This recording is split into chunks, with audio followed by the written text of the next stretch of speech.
it almost requires a theater experience, and it just escalates and explodes into something so much bigger. She's a wonderful little baby actress. They're straight up go Abraham and Isaac on us. I might be able to do better. They worship fire. Space whales.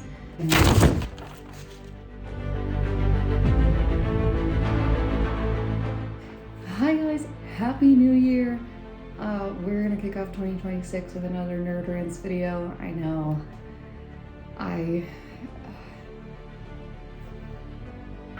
try so hard to record covers, but my tech does not cooperate with that. So who knows when my next cover will come out? I don't know. I just know that nothing is being helpful when I try to do those. So for now, we're just gonna chill with our nerd rants. Anyway, yeah, it's been a year. What can I say about 2025 except it's been a year? Like, everything seemed in my life to change in 2025. Like, my parents were forced to move houses, I got married, finished my CDA, had to get a new car because the other one broke down. It was a year. So, here's to hoping my life is more steady in 2026. Anyway, we're going to talk about Avatar: Fire and Ash. And probably a little bit of the overarching trilogy in general, because I think I made a video about Way of Water, but I never made a video about the first one because I think I watched that before this channel was a thing. That's actually a very safe bet because it took them how many years to get the sequel, the second one out? But yeah, Avatar: Fire and Ash. As always, the visual effects in this movie are absolutely insane. Like, that has been true for every single movie. The CGI and all of the effects are just incredible. And it's just insane how beautiful these movies look through because of the effects. And yeah, there's no exception to that in this movie. It's just incredible and it's beautiful and it's just amazing to see and to experience. It's one of those movies that I really like to, I love that my first watch was in a theater because it's definitely one of those movies that's like, it almost requires a theater experience in order to like fully appreciate all of the cinematography and effects and stuff that are going on. So it's definitely one of those movies that's like, it's made to be released in a theater. And it's those kinds of movies that are like keeping movie theaters alive, I think, because so many things are going to directly to streaming. And it's really sad because I love the movie theater experience. So I appreciate people like James Cameron creating those movies that really are made for theater release and made to be experienced, especially for the first time in a movie theater. It's just so cool. So yeah, beautiful to look at, and as always, like, these characters that they're building up and the character work is just really good, and how they're handling grief and each of the characters, because in a spoiler alert for the second one, if you haven't watched it that far, you probably shouldn't be watching this video anyway, but in, you know, in the second one, Natan dies. Jake and Natiri's son Natan dies. And so showing how the different characters handle the grief of that is also really cool, and the different approaches. And we have Natiri leaning so heavily into her religion and into Iowa and all of those traditions and all that in order to hold herself together. And we have Jake taking a more, you know, human approach to it and just shutting everything else off and trying to find ways to distract himself. It's so good. And Loak, like, he visits his brother's spirit when connecting with Iowa and is just trying to continue life while he is blaming himself every single day for what happened. Yeah. So it's really cool to see how the characters are dealing with all of that, and then suddenly all of these other things start coming up and they have to deal with that while still handling their grief and it's really cool to see all of it, just like their entire world kind of explodes in this movie.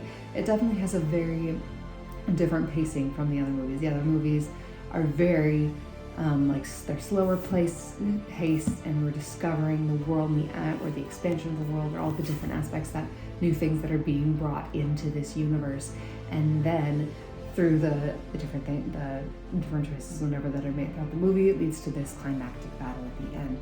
But this one, it has, it's normal, like kind of slower, introducing new things starting, and then once this smaller conflict happens, and it just escalates and explodes into something so much bigger, and it's so much more quickly paced.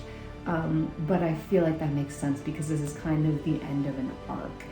Like the plan was, I know, for James Cameron to have 5 movies, but it's kind of been said this is sort of the end of a trilogy, and then there's a big time skip to the 4th movie, and so those are more almost like jumping into a sequel series, I feel like, compared to like the first 3 are kind of their own trilogy, and then we just jump 8 years and follow the story later. So it's kind of like a Percy Jackson and the Olympians and then jump to Heroes of Olympus kind of thing, where it's probably going to have like the same characters, and we're still going to follow those kinds of things, but we're having this time skip, and it's kind of starting this new series essentially. And so we kind of view the first 3 as their own little trilogy. And so it kind of makes sense for this to be a little more quickly paced, to have more conflict happening, because it is the climax of this trilogy, and it's bringing it to a close, and it's tying up all of the ends and bringing them together. And so it makes sense for it to be more quickly paced, and to, have all of these battles happening and whatever else. And so I think the pacing difference makes sense because it's the end of this like trilogy that's going on. So that I'm okay with. And gathering all my thoughts here, I'm sorry, like I had a great time watching this film. The one thing I'll point out is like Spider's actor, is his name Champion? I'm sorry. No offense to the guy, but who names their child Champion? Anyway, that actor probably had the weakest performance of all of them, which is unfortunate because he is a very central part of the plot. It wasn't awful, but it was just like, you could tell the like experience difference between him and all the older actors and actresses, and then there's the difference between him and the other Sully kids. Even that is like Loak's emotional scenes. He did wonderful. Took doesn't have a whole lot of emotional scenes because she's like 7, I think, is the character's age, and I don't know the age of the actress. I don't even know who the actress is. But she does incredible. Like she's a wonderful little baby actress. But yeah, Spider definitely has some more emotional scenes in this movie. You can tell like his lower level of acting, either experience or skill or whatever it is, definitely comes up a little bit more in this film. Because spoilers, all of my videos have spoilers in them. But he is straight up going Abraham, they're straight up go Abraham and Isaac on us, and Jake goes, I need to kill him in order to protect the Na'vi. And so he goes and he's like straight up gonna stab Spider. And yeah, the acting from Jake versus Spider there's a huge gap there. And so Spider was not really as convincing when it came to please, no, you don't have to do this. And it was not super believable. Like, after the fact, it's like, I might be able to do better. And I'm not an actress. I'm not bad. I don't think I'm bad at acting, but like, I have no acting experience. I have no acting aspirations. And I'm just like, I could maybe do better than that. Which is not something you want an audience member to be thinking about one of your main actors. But yeah, That was really the scene where it came out the most for me. Like, my brother Reese kind of mentioned that he had noticed that, and then he was just like in this scene, like, oh yeah, I can totally see it in that scene. That's really the main scene where it came up for me, because that's the big emotional climax, I think, for his character, is that moment. And yeah, it was lacking a little bit, and as far as like Spider's acting ability, so that was a little unfortunate. But I don't think it ruined the movie at all. It was just kind of unfortunate that there wasn't like more out of Spider, especially in that one scene. That's really my main qualm with it, is his performance for certain scenes. Varang's incredible. Like, Una Chaplin, peak. She did amazing. It was so cool. And her character, like, even like the Ash people are so different from every other tribe of Na'vi. And so it's really cool to see how this like straight up cult is straight up a cult. They worship fire. And I think by extension a little bit Varang. But anyway, it's really cool to have that introduced, and that was really like the new kind of discovery thing that we had for this movie, was the Ash people. And I think the way that they're very like violent people. They are trying to take over Pandora and spread their fire is essentially their goal. And so the way they're introduced in a more fast-paced and violent way makes so much sense for their clan and for their characters. Because like we have Forest Clan, I'm blanking on the names of the other. I never remember all of the names of people. Like, I have a great memory for a lot of random details and fandoms, but the Na'vi clan names is not one of them. So we have like the Forest Clan with Natiri, and we have an entire movie, and we're learning about them, and we have Way of Water, where we're the water people. Again, don't remember their clan name. Feel free to fill me in the comments. But anyway, we have the Water Clan, and we have a whole movie learning about them. And then we have this one, where it's the climax, and all of that. And so we don't have an entire movie to learn about their culture and whatever else.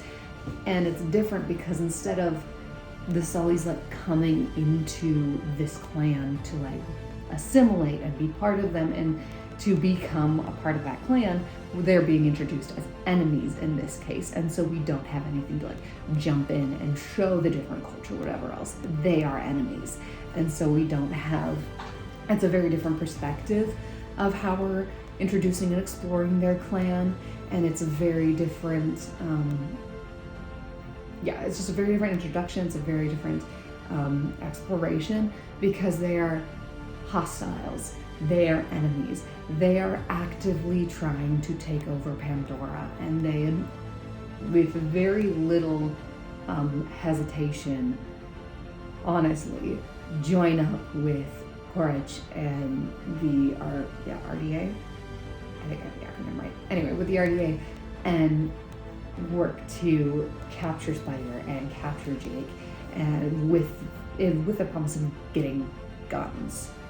Like, with the promise of guns, they immediately go like, ah yes, we will side with you in order to get guns and like flamethrowers and all of that. And it's like, they are so hostile and so violent. It's just such a stark difference between them and the other clans of the Na'vi. And so like the way they're so like quickly introduced, and the way they're so like, I don't know, I feel like the introduction and the exploration of their clan is so fitting for the clan, because they are so violent and hostile towards all of the other Na'vi and pretty much everyone in general. Like the Sky people, they tolerate because they get guns and stuff from them, but really they're not friendly with the Sky people either. So it's just, I think it was really cool how they were introduced so differently, and it was then, because of that, just such a different exploration of them. Like, we got the snippets and kind of we got the explanation for why they are the way they are. We got snippets and peeks into how their culture and whatever else worked, and we got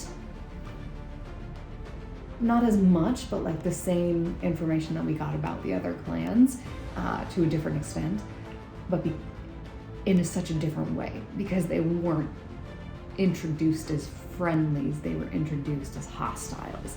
And so that was cool to kind of see that different approach to introducing a clan. Yeah, it was cool. I really enjoyed this movie. It was such a fun time to watch. And like, this trilogy is so good. I think it's highest grossing trilogy of all time now, is what I saw, which it deserves. It's great. I think one of the other things I noticed is like the final battle. I know people have commented like it's repetitive of the other movies or whatever. The only time I ever really felt like it's kind of repeating is like parts of like the final climactic battle in this movie. Some of it felt repetitive, especially of the last movie, because it's another like water fight, because the climax centers around the, I can't remember Paikin's species, but the whales, the space whales. I can't remember their species, which is sad that I don't remember all the different names from this universe, but I have a lot of other fandom facts in my brain, so I have to run out of space at some point. Anyway, but that species is continuing to get hunted down, so it's a similar like motivation as far as like the final battle starting as the last movie, and then because they're fighting on the water, there's some similarities there, but the way they spice it up, make it different, is they've gathered all the clans again, which I think is another aspect of the first movie, where they gather a bunch of clans to fight the Sky People in the first movie. And so that felt repetitive. It kind of felt like they took the final battle from the first two movies and combined them. That's kind of what the final battle in this one felt. So it made it different enough that it was still interesting, but there were definitely parts of it that felt very repetitive from the last two final battles. Especially like, oh no, someone's captured, they've been brought onto like the main whaler's ship, and they're being held for ransom so that they can get Jake. That was probably the most repetitive part for me, is they have to sneak onto the ship again and save their family members that have been taken hostage. And that was probably the main part of the battle that felt repetitive to me, where I was like, I've seen this before. But we had Varang involved, so that made it more interesting. Because the way Varang and the Ash people torture their hostages is so cool, because they connect with their, I forget what it's called. I forget what their thing that connects them to Aowa, the creatures of Pandora, is called. Anyway, because she connects to the other person, which is something that we see, I think, we see it in the first movie, right? When Jake and Neytiri like have their moment where they become one or whatever, and my tape is giving out, forgive me. But we have it in the first movie with Jake and Neytiri, coming together and having their official like sleep together moment. Is I think they connect their. It's really annoying that I don't know what it's called, because it's not a braid, because it's a part of them and they just braid their hair around it to protect it. But I can't remember what it's called, and that's kind of annoying. Anyway, but it's used in such a loving way in the first movie, and then we get to the third movie, and Varang is using it to straight up torture people and try to take them under her will and force them to do something. And it's so cool to see that. It was so cool. That was it. The Ash people were really cool. Another really cool people were the air traders, with their just straight up sky jellyfish airships. Those were really cool. Also, Remus Lupin was their leader, and that was fun. But yeah, we got 2 new people introduced. We got more information on the Ash people than we did on the air traders, sky traders, whatever. I don't know what they call them. But anyway, they're really cool. I would like to know more about the air sky traders, but their entire like caravan got taken out pretty much when the Ash people attacked. So I don't know if that it'd be cool if they were involved more in the next movies, but who knows? They got pretty badly beaten in this one.